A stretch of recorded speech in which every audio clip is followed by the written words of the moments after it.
reasons. Okay. So why don't we transition now? So that's kind of the transparency on how we do what we do. Now I think it's a good time to kind of make that transition to saying, okay, what is the outlook for 2025? And so as we think about, now we know what we do, what is the market going to look like next year? Okay, we did prepare for this. So in terms of, yeah, the 2025 equity outlook, we'll be talking about our view, our positive view on the stock market. And that's supported by very strong macro outlook, which Mike has presented earlier.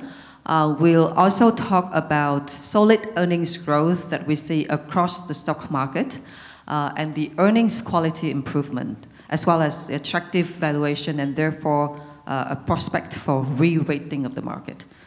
Let's go into each of these points.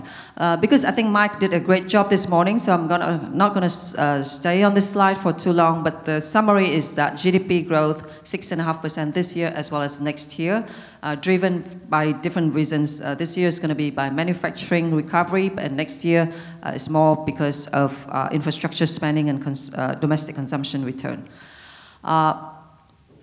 But what I want to spend a bit of time on is to applaud the government for having issued a slew of new policies, all aiming at easing the bottlenecks, improving transparency, optimizing supply and demand in various sectors, as well as paving the way for the capital markets to be upgraded to emerging markets. So the pre-funding, the removal of the pre-funding requirements for foreign investors would be effective early November, and we forecast that FTSE will soon consider to upgrade Vietnam to emerging markets. Talking about the growth outlook, I think in the next 2 years, 2025, 2026, the growth outlook for Vietnam is very solid. And it is supported by losing monetary and fiscal policies that to support the demand and also support the expansion of the business, which will eventually drive growth for the market. If you look at the past 5-6 years, Vietnam growth momentum is pretty strong, with exception of 2 disruptive years, which is COVID and when we got the bond and real estate crisis. Apart from that reason, we think the momentum will resume this year given the strong macro backdrop that we discussed earlier. Look at the sector level, we see a broad-based growth across the sector. Real estate, we mentioned earlier, gonna be growing exceptionally well this year, but the rest of the markets is also growing very well, growing at about 13 to 25% in that range for this year. Just putting in perspective with other regional countries, we also see growth until to 2025 of Vietnam is very strong, actually strongest compared to regional peers. On earnings quality improvement, because as I mentioned earlier, we're very long-term investors, so when Linh presents the picture to us that growth is going to be great this year and next year, we ask the questions of whether that will be sustainable. And we look at the trend of companies' financial performance, and we see that ROE is improving across the market because earnings are improving. But when we look and also it's very impressive versus other Asian markets. It's well ahead of ASEAN peers, and it's right up there with India and Taiwan. When we look at the balance sheet quality, we also see that it's very healthy because although the gearing has slightly increased from the bottom during COVID, which signals that companies are starting to borrow again, which is healthy. We actually see that the current level of gearing is well below the historical level that we saw about 10 years ago.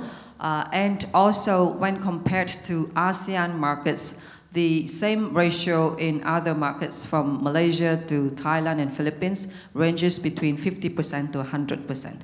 So in Vietnam, it's at 24%, and it means that companies within Vietnam are very prudent with regards to managing their balance sheet. In terms of the banks, which account for almost 40% of the stock market, the asset quality is improving very markedly. If you look at the red bar, which denotes the NPL, including the legacy NPL that's at VIETNAMESE, it's declining very sharply from about 5.1% in 2016 to 1.8% in 2023. And it's declining further by about 10 basis points each year in 24 and 25.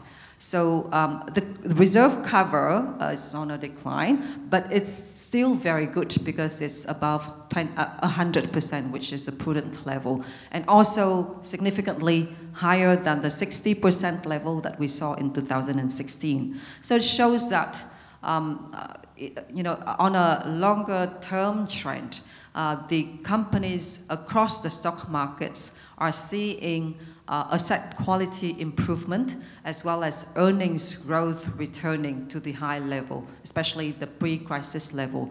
So all of that is very encouraging. I'm sorry. Given the outlook, the growth outlook we discussed earlier, so the question is whether the Vietnam market is attractive or not, it's cheap or not.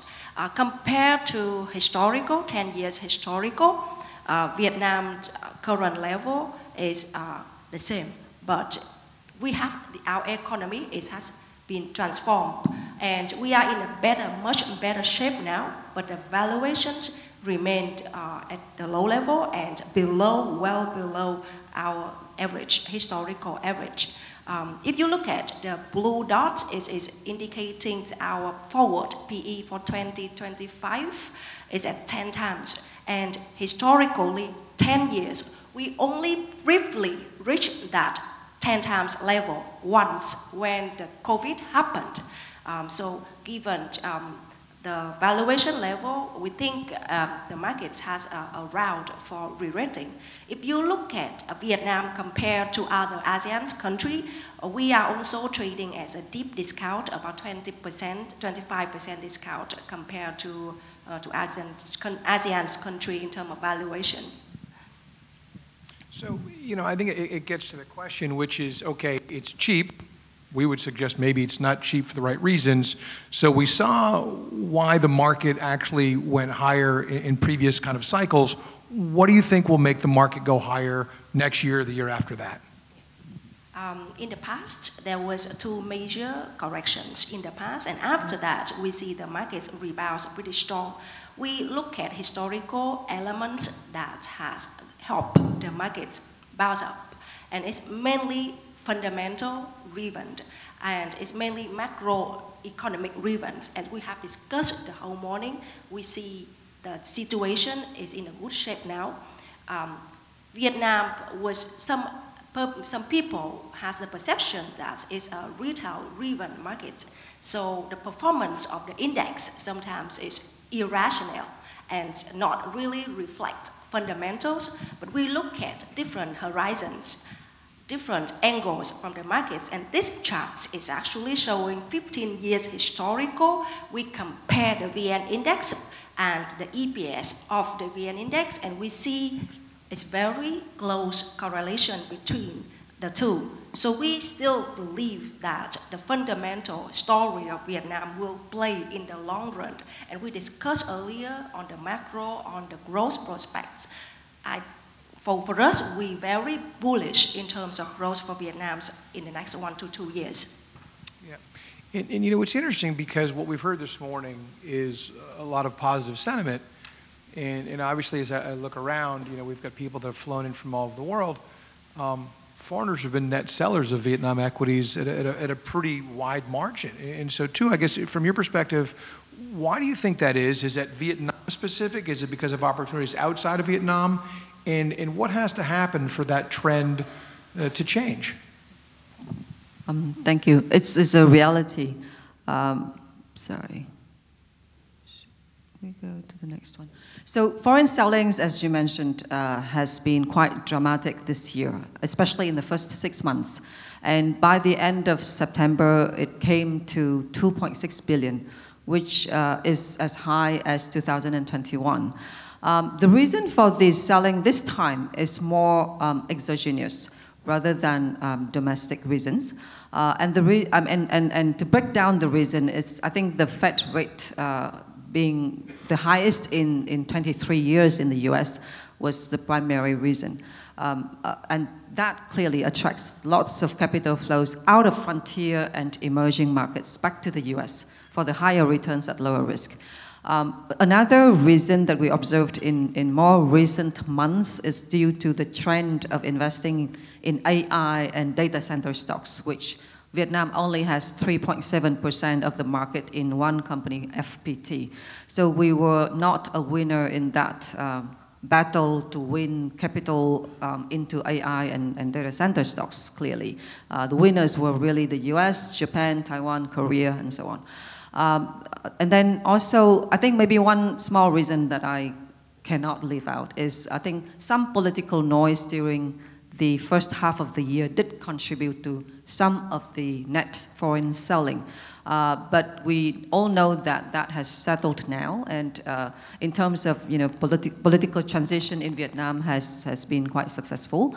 I think the foreigners will come back because also the Fed rate the Fed has started cutting interest rates, and that's going to be that's according to consensus. There are a few more rounds of rate cuts this year and next year that will close the interest rate differential gap, also alleviating the FX pressure on Vietnam dong, and therefore should encourage investors to come back.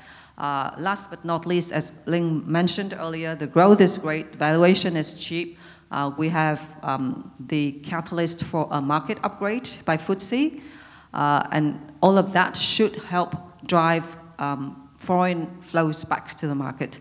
According to the timeline we have on this screen, which our analysts, our research team put together based on our discussion with various parties, we think it's realistic that the FTSE Russell would upgrade Vietnam to emerging market by 2026. But I think that the market's fundamentals are so strong that this could just be a cherry on top. It doesn't have to be the main reason, because we definitely have the other reasons going for it as well. So this is very, very interesting. So I've been with VinaCapital since April of 2020. And historically, the conversation about upgrade has been led, frankly, by asset managers. We would either answer the question or we would prompt the question. And it seems like this year the conversation is actually not being led by asset managers, but by the government. Have you seen that shift, and what do you make of that?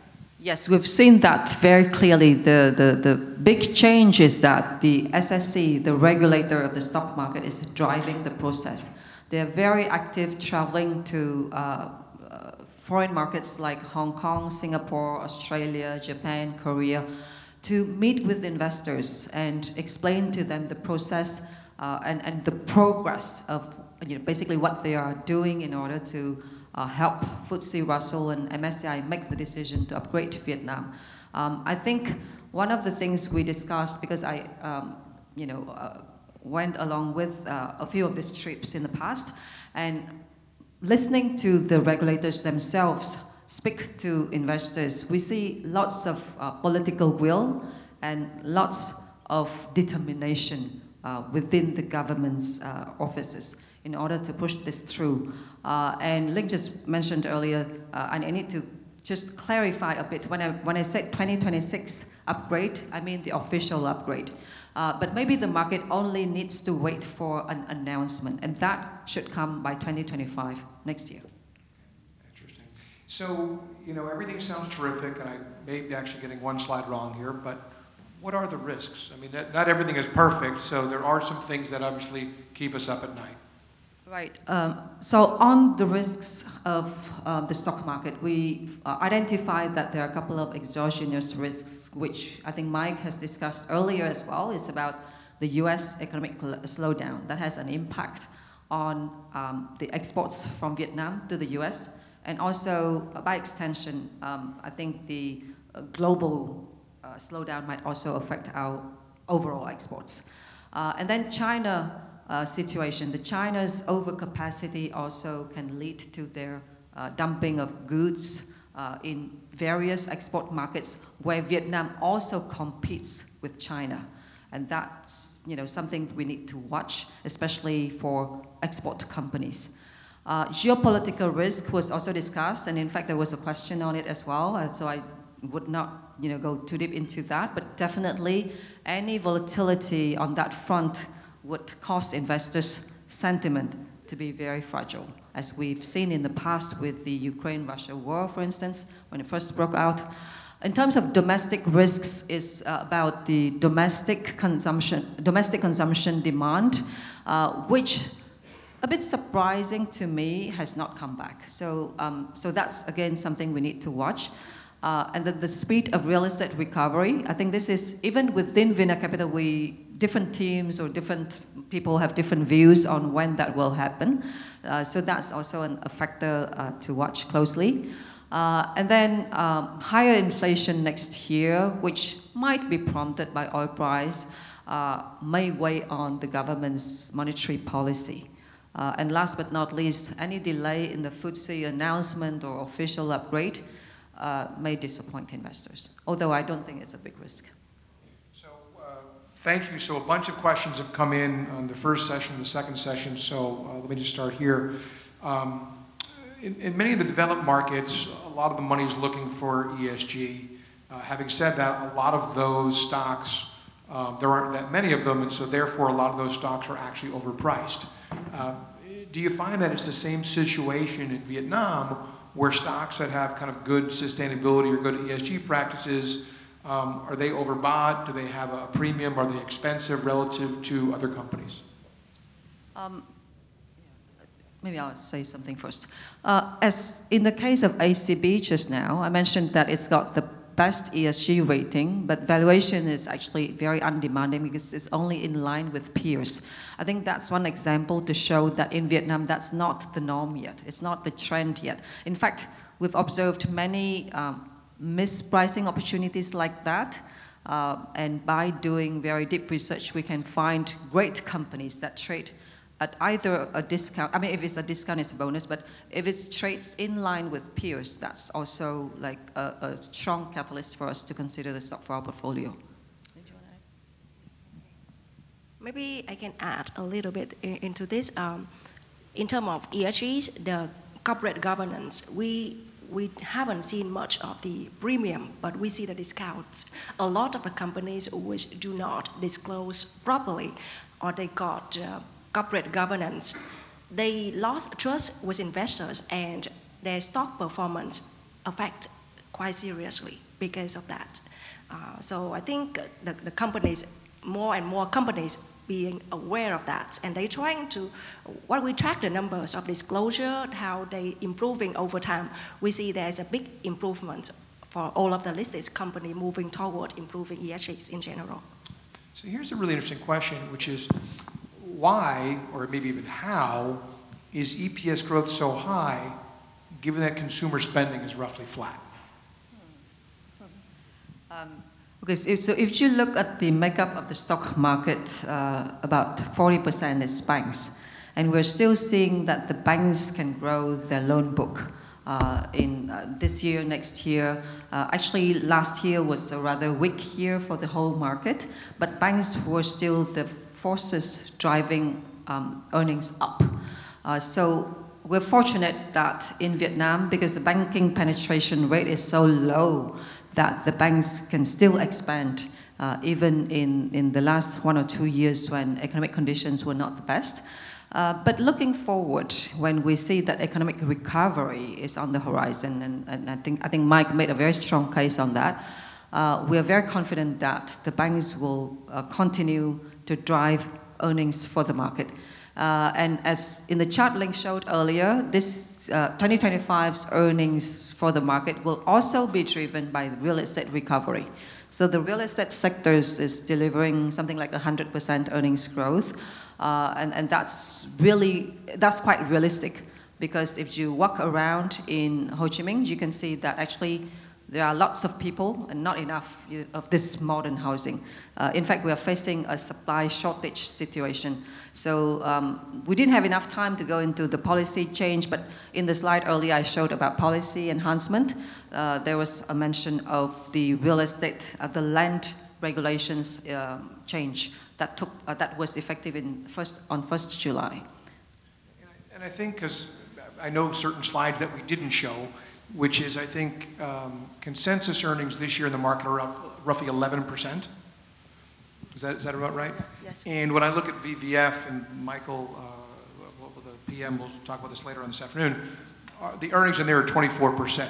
And so we're able to build a portfolio with roughly double the earnings than the market. And so if we're buying companies at 24%, but the consensus is 11, it does mean that there are plenty of companies that actually aren't growing at that higher rate. So it's really about identifying the winners, which not everybody is winning equally. So maybe go to the sector earnings. Yeah. And I can add a little bit in terms of the consumer demand is weak. That is the true picture. But what we look at is the top companies. The companies are listed usually are the strong and the top company. And if you see last year there was a certain, last year, and I can add a little bit in terms of the consumer demand is weak. That is the true picture. But what we look at is the top companies. The companies are listed usually are the strong and the top company. And if you see last year there was a certain, last year there was certain company that got a low base impact, and it's a big companies like Mobile World, Masan. This year they recover. They are top leading in the markets, and their earnings were like 3-4 times increase from the last year. So it's drive all of the numbers up. While FAT is also growing strong this year. Yeah, that's a fair point. Another question came in, which is, in relation to stewardship, do we proactively engage with companies that we own, even public companies, to establish a dialogue and improve their ESG practices? And is that really just to change their policies, or is it really about creating more value and enhancing the stock value? Yeah. We engage with the company a lot. I think we are proud that we are very active. We join almost every meetings that hosted by the company so far. We, as a big fund, we also, when we also hold big positions, we also have in good position to talk with them openly. We give out a lot of engagements. We send out engagement letters, and we track whether they accept it, they meet us, they follow our suggestions over time. So this is an ongoing process. We check if they do have a plan for changing, or if they really implement the plans, not just greenwashing or just saying and they don't do it. And then we score them based on, we have a very detailed system of scoring system to track, and we do see that the companies have, and we do have a very active engagement with the company in general. And as Linh mentioned, we do visit about 450 companies a year, and in every of this company visit, we'll take the opportunity to convey a few words on ESG improvement to the management teams. As I said earlier, when I made a comment on climate change or impact of climate, inside of Vietnam, I think people have been surprised at how open and welcoming executives have been to ESG. I think part of it is the younger population, but I think part of it is it's adopting best practices. And so there isn't a politicization of the process. It's not a dirty word. It's really about, if you can help me be more efficient, that's fantastic. All right, great question came in here. As interest rates are relatively low, and again, low for history in Vietnam, can we get a view on the outlook for how long they'll remain at these levels and the effect towards earnings and growth of the portfolio companies? I think that the Fed rate cycle has a lot of implication on Vietnam because if we recall from history, in 2022, I think we raised interest rates 2 times, each time 100 basis points, just to so-called protect the currency from deep depreciation. So the government has always prioritized the trio of inflation, interest rate, and FX. These are obviously interlinked, but they have seen in past cycles that stability is very important for Vietnam's economy. Because we are dependent on FDI, and FDI investors value the stability of the currency as well as the economic environment within a country. So the government would do everything they can to maintain currency depreciation under 2 or 3%. Inflation, their long-term target has always been under 4% inflation.